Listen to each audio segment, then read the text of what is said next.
Shalom, family. It's good to see everyone here. I hope everybody is doing well. Well, we are here to watch and listen to the town hall of Byron Donalds down in Florida. You know, the raccoon down there? Yeah, he actually had a town hall. And, you know, nowadays Republicans are not having an easy time at their town halls. Many of their constituents are angry about Donald Trump, Elon Musk, and the way things are going. Many of them are very unhappy. So you're going to see he's going to try to defend Elon Musk and he gets booed. So, so yeah, I think this will be quite interesting for you to watch. So everybody, I'm going to go ahead and share my screen.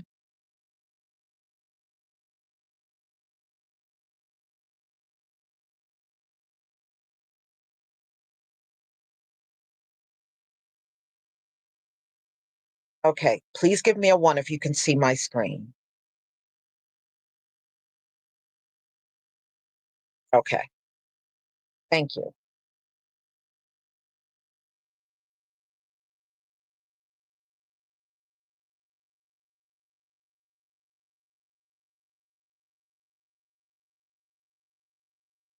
Oversight Committee, what oversights are you imposing on Elon Musk and DOGE? Great question.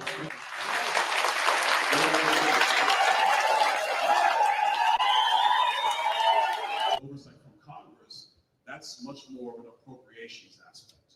What DOGE is doing right now is they're going through every agency and they're examining any contracts or any lack of efficiencies in spending federal dollars. This is something that I'm going to answer you. Now, I'm going to answer you, but if you want to yell, that's okay, but I just want to answer you. Are you going to allow me to answer the question? Okay, so, like I said, what they are doing is under the directions of the President of the United States. If you're going to talk about what oversight is doing, we actually have to let the DOGE committee, the DOGE department, actually finish its work. What they are examining right now is inefficiency in the federal system. This is something that President Obama wanted to do when President Obama was elected president of the United States. You can do if you want to, but those are the things.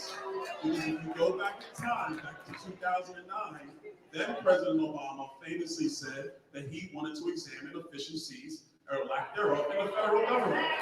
Elon Musk is doing the exact same thing. He's doing the same thing. So, DOGE complete its work. Most of the budget cuts that DOGE will present have to go through the appropriations process. And so when it goes to the appropriations committee, any adjustments that are made to federal spending will occur there, and they'll get an up or down vote in the appropriations committee first, and then on the floor of the House, also on the floor. I find it interesting that people who were upset about Elon right now were not upset, and I brought his name up earlier, when John Kerry was going around the planet trying to negotiate climate change deals.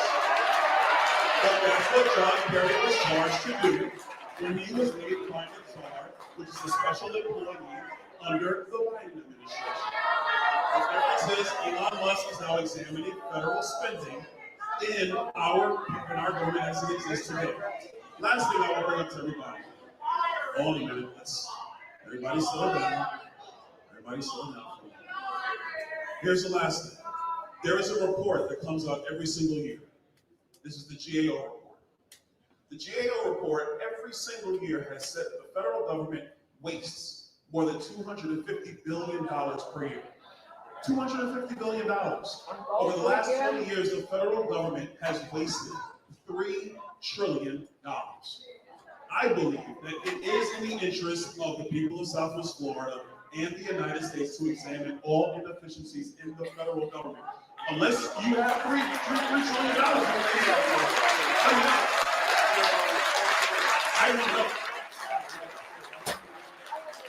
Elon and DOGE invading our Social Security files.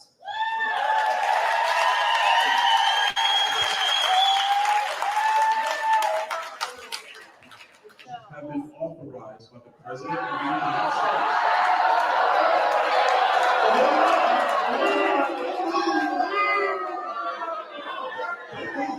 Don't say it. Are you ready? You ready to go out of it? The previous president, President Biden. So you don't want to hear the full story. You don't want to hear the full story. Allow me to participate and bring you the full story. When you're ready, I will tell you, because I don't want you to yell and not hear the full story. Because if you're going to have a conversation about policy, then answer the question. Chances are not going to make the question. Donald Trump authorized Elon Musk to have access. I agree with that. Do you know who else agrees with it? Joe Biden. Because Joe Biden gave similar access to 53 students during his administration. This is my question to the audience. Do you want to yell or do you want to hear? Because if you want to hear, I'm trying to give you information. I told you, I'm going to be factual. But you can yell or you can hear. Or the people who are upset with Elon Musk, was it okay when 53 students had the same access to the Social Security database? Was it okay then? But we didn't.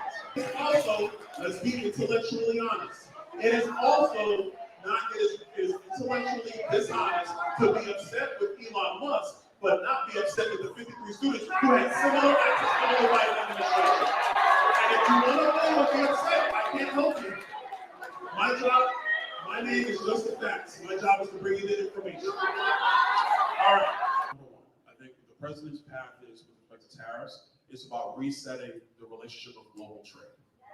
That's, so I'm gonna talk to you, sir. Nobody has an opinion. My view of the president's agenda is to reset the global balance in trade. For the last 70 years in the world, other countries have built their economies based upon the back of the American economy. We have lost manufacturing in the United States to other countries, and I did not agree with multinationals move manufacturing offshore. I did not agree with that, but they did that because we allowed for lax trade policies, and even worse, we didn't even enforce the trade agreements we had. We would let other nations abuse it, cheat it, etc. And I don't agree with that. So what the president is doing when it comes to trade writ large is he's trying to reset the balance in global trade to make sure America's on an even playing field. And that's as somebody who, does believe in free trade. When you take into account the mining of the necessary elements for batteries and the panels themselves, coupled with the actual generation of solar, if your desire is to save the planet and think that climate change must be solved, I will tell you the data is pretty clear. We should be moving to nuclear and away from solar. What happened? What happened? It's consistent with U.S. Next question. Mercy. Ma'am, are you mercy? Ma'am.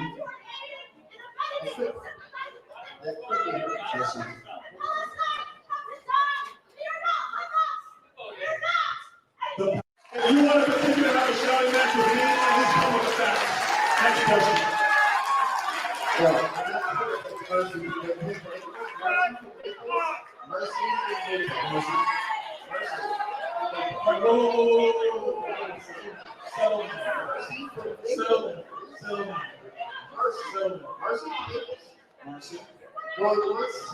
Mercy.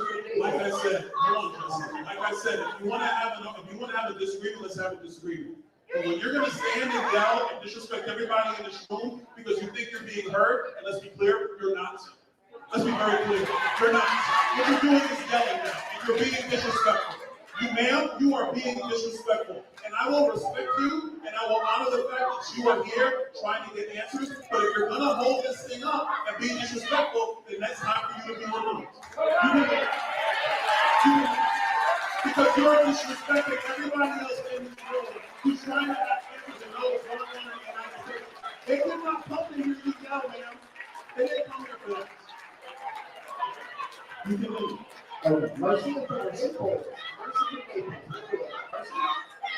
All right, so Mercy would like to know. Illegal aliens in the United States have more due process than the United States. The answer is no. They do not. An illegal alien in the United States does not have more. You're looking to hear, but you can't because everybody around you is yelling, so you can't hear. An illegal alien in the United States does not have more due process rights than an American citizen. They do not. No, they don't have the same, sir, because they're not a United States citizen. Number two, and more important. Number two, and more important. Number two, and more important. President Biden abused the asylum procedures of the United States government and allowed tens of millions of illegal immigrants into the United States. We do not have enough trial judges to adjudicate all of their asylum. No, that's Joe Biden's fault for letting them in the first place. That's Joe Biden's fault, because Joe Biden is. If we're into activism,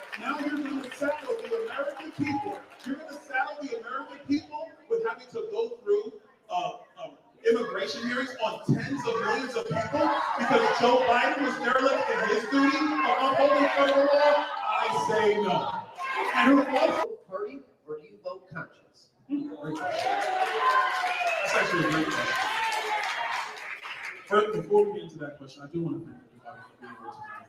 I want to thank everybody for being here tonight. This is actually, I'm going to address it. I'm glad you brought that up. Thank you for being here. I know that it's obviously a spirited debate, and that's okay. That's the purpose of our country. We're allowed to disagree. We're allowed to have disagreements. That's what elections are for. And then in 2 years, there'll be another election. I love you too, man. Bye-bye. Have a good evening. But we're allowed to have these disagreements. But I would tell you, as somebody who came to politics later in life, the thing that concerns me more than anything else is if we don't even have conversations about our disagreements. We just yell and shout at one another. And if that's what our republic is going to come to, our issue is not going to be the Chinese. It is not going to be the Russians. It will be us. Sir, if you want to yell as opposed to talk, that's not going to help the country. I promise you that. It's not going to help the country. Now, to the question, I'm going to answer two things. First, I'm going to answer what is left from that. And then I'm going to answer the piece. I'm going to answer the piece about, I got it. And I'm going to answer the piece of do I vote party or conscience. First of all, something was made about, oh, I missed votes. Yes, I did miss votes. And I'll be totally honest with you. One of the big days of votes, 2 days of votes I missed is because I was helping President Trump campaign for president. And so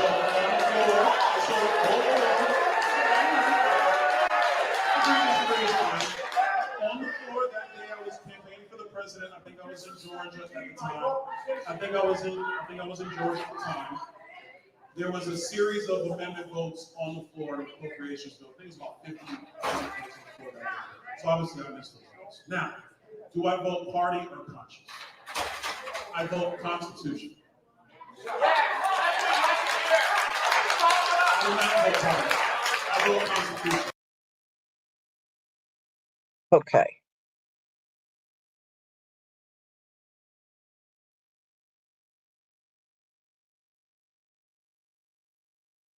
Okay, y'all. That was probably the main clips of his town hall.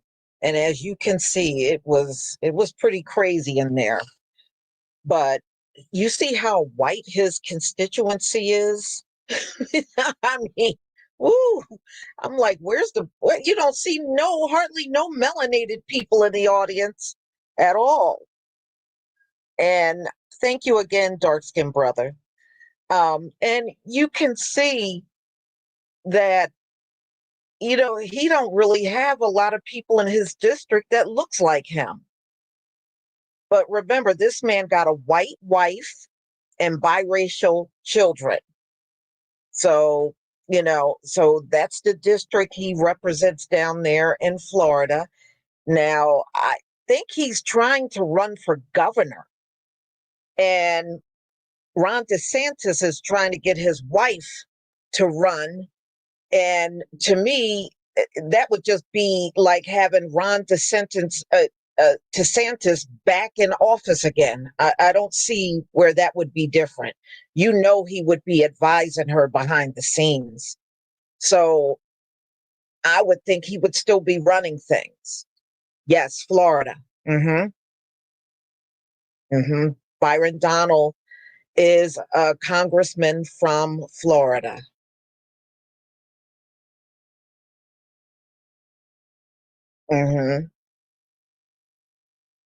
Well, he's doing what a lot of Republicans do.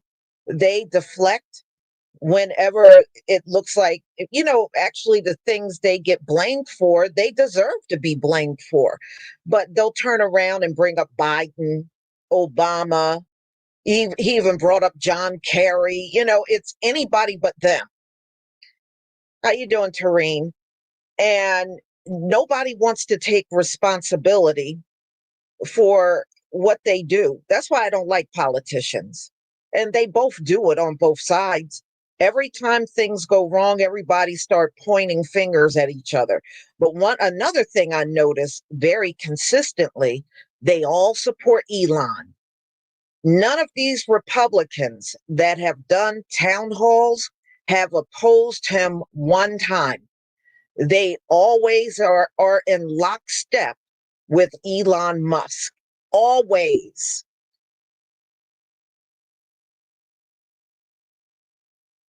You know, and until they show this wasteful spending, I don't believe it, y'all.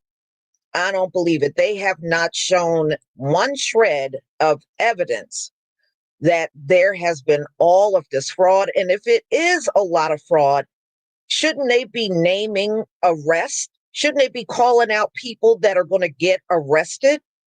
They're not doing none of that, but all this fraud. If fraud is found, then somebody committed that fraud, right? So who committed the fraud? See, that's why I'm not buying all this stuff that Elon is saying and Donald Trump about all this wasteful stuff and fraud. I'm not buying it until they show it. I don't believe them. Period.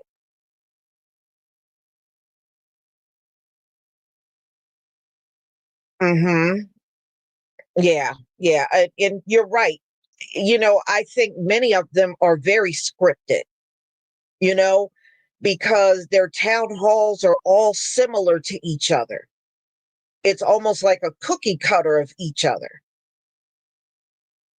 So they must have like certain talking points they must, hit on while they're in that town hall, and they pretty much give the same answers.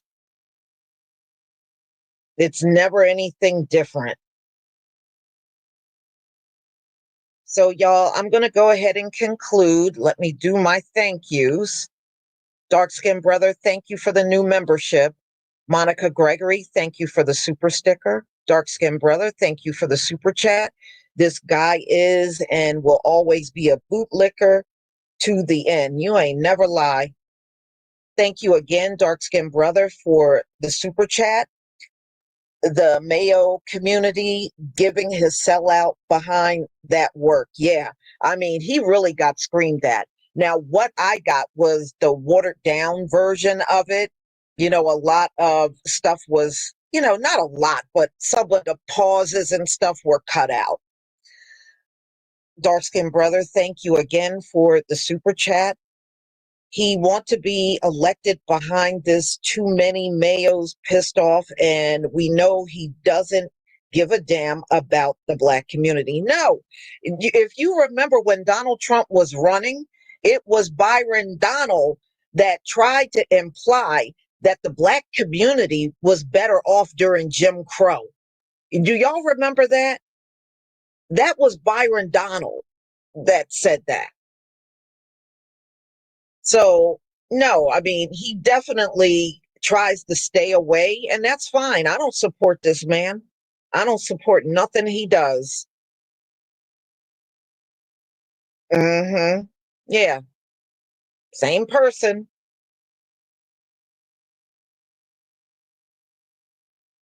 So, y'all, I'm going to go ahead and conclude. Thank you so much for being here. We'll definitely do this again on another topic.